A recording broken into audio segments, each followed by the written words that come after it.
Hello അസ്സാം വലൈക്കും ലക്ഷദ്വീപുകാരനാണ്. അങ്ങനെ 23 ദിവസങ്ങൾക്ക് ശേഷം ഞങ്ങളെ മാതാപിതാക്കൾ തിരിച്ചു വന്നു കേട്ടോ. അൽഹംദുലില്ലാ ഒരുപാട് സന്തോഷമുണ്ട്.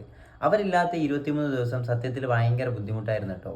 കഴിഞ്ഞ മാസം 8-ാം തീയതി ആട്ടോ ഞങ്ങളെ മാതാപിതാക്കൾ കേരളത്തിലേക്ക് പോയത്. വല്യുപ്പാനെ കൊണ്ടാണ് പോയത്. അങ്ങനെ അൽഹംദുലില്ലാ എല്ലാവരും തിരിച്ചെത്തിയിട്ടുണ്ട്.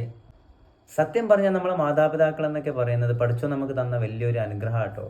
നമ്മൾ രണ്ട് കണ്ണുകൾ പോലെയാണ് നമ്മളെ വാപ്പയും നമ്മളെ ഉമ്മ എന്ന് പറയുന്നത്. നമ്മളൊക്കെ ഒരുപാട് പറഞ്ഞു കേട്ടിട്ടുണ്ട്, കണ്ണുള്ളപ്പോൾ കണ്ണിൻ്റെ വില മനസ്സിലാവില്ല എന്നൊക്കെ. സത്യത്തിൽ ആ പറയുന്നതിൽ ഒരുപാട് കാര്യമുണ്ട് കേട്ടോ. കാരണം നമ്മളെ മാതാപിതാക്കളില്ലാത്ത ലോകത്ത് നമുക്ക് ജീവിക്കാൻ പറ്റൂല, ഭയങ്കര ബുദ്ധിമുട്ടായിരിക്കും. എനിക്കൊക്കെ ഈ 10-20 ദിവസം ഉമ്മയും വാപ്പയും ഇല്ലാത്തതിൻ്റെ വിഷമം എന്താണെന്ന് നമുക്ക് മനസ്സിലായിട്ടുണ്ട്. സത്യത്തിൽ ചെറുപ്പത്തിൽ വാപ്പയും ഉമ്മയും നഷ്ടപ്പെടുന്ന ഒരുപാട് മക്കളുണ്ട്. അവരുടെയൊക്കെ ജീവിതത്തിനും ഭയങ്കര ബുദ്ധിമുട്ടായിരിക്കും കേട്ടോ. കാരണം വാപ്പയും ഉമ്മ ഇല്ലാത്ത ലോകത്ത് ജീവിക്കാൻ ഭയങ്കര ബുദ്ധിമുട്ടാണ്. അവരുള്ള ലോകത്ത് നമുക്ക് അവരുടെ വില മനസ്സിലാവില്ല. അവരില്ലാത്തവരോട് പോയിട്ട് നമ്മൾ ചോദിക്കണം വാപ്പയും ഉമ്മയും എന്താണെന്നുള്ളത്. അപ്പോൾ അവർ നമ്മളടുത്ത് പറഞ്ഞു തരും എന്താണ് വാപ്പയും ഉമ്മയും എന്നുള്ള കാര്യങ്ങൾ.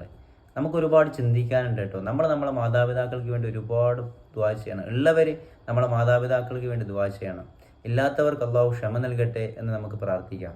ഞാൻ ഈ ബൂസും കെട്ടിയോളും കൂടി എയർപോർട്ടിലേക്ക് ഉമ്മാനെ വാപ്പാനെ ഇറക്കാൻ വേണ്ടിയിട്ട് പോയായിരുന്നു. ഞങ്ങൾ അവിടെ ചെല്ലുമ്പോഴേക്കും ഫ്ലൈറ്റ് അവിടെ ലാൻഡ് ആയിട്ടോ. ഇതാണ് എൻ്റെ നാട്ടിലേക്ക് വരുന്ന അലയൻസ് എയറിൻ്റെ ചെറിയ ഫ്ലൈറ്റ്. അങ്ങനെ അതും കണ്ട് ഉള്ളിലേക്ക് പോകാൻ നേരത്താണ് ഗേറ്റിൻ്റെ ഇടയിൽ കൂടെ നമ്മൾ ഉപ്പാനെയും വല്ലുപ്പാനെയും കൂടി കണ്ട് നമുക്ക് ഒരുപാട് സന്തോഷമായിട്ടോ. ഇനിയിപ്പോൾ അവർ പുറത്തേക്ക് വരാൻ എന്തായാലും കുറച്ച് ടൈം എടുക്കുക. അപ്പോഴാണ് നമ്മളെ കെട്ടിയോൾ നമ്മളടുത്ത് പറയണത് കുറച്ച് ഫോട്ടോസ് എടുത്ത് തരുമെന്ന്. പിന്നെ ഒന്നും നോക്കിയില്ല, നമ്മൾ കുറച്ച് ഫോട്ടോസ് എടുത്ത് കൊടുത്ത്. അങ്ങനെ അവരെ കാര്യങ്ങളെല്ലാം കഴിഞ്ഞ് അവർ നേരെ പുറത്തേക്ക് വരുമ്പോൾ ഉമ്മാനെ കണ്ട സന്തോഷത്തിൽ ഉമ്മാനെ കെട്ടിപ്പിടിച്ച് ഉമ്മാൻ്റെ കയ്യിൽ നിന്ന് ഒരു ഉമ്മയും കൂടി നമ്മൾ വാങ്ങിച്ചിട്ടോ. പുറത്തേക്ക് വന്ന വല്യമ്മയും ഉമ്മയും ഇബൂസിനെ കണ്ട സന്തോഷത്തിൽ ഇബൂസിൻ്റെ അടുത്തേക്ക് പോയി. ഒരുപാട് നാളുകൾക്ക് ശേഷം നമ്മളെ കണ്ട സന്തോഷത്തിലാട്ടോ അവരും. ഇബൂസിനെ കയ്യിലെടുത്ത പാടെ ഒരുപാട് സ്നേഹത്തിന്റെ ചുംബനം കൂടി നമ്മളെ ഉമ്മ ഇബൂസിന് കൊടുത്തിട്ടോ. വല്യുപ്പാന്റെ കയ്യും പിടിച്ചുകൊണ്ട് നമ്മളെ നേരെ ടെർമിനലിന് പുറത്തേക്ക്. വല്യുപ്പാൻ ഈ ഒരു അവസ്ഥയിൽ കാണുമ്പോൾ ഭയങ്കര സങ്കടമാവുന്നുണ്ട്. കാരണം നമ്മളൊക്കെ ചെറുപ്പത്തിൽ വല്യപ്പ എപ്പോഴും നമ്മളെ കൂടെ ഉണ്ടാവുമായിരുന്നു. നമുക്കൊക്കെ ഇപ്പോൾ അവരോടൊപ്പം സമയം ചെലവഴിക്കാൻ ടൈം കിട്ടുന്നില്ല.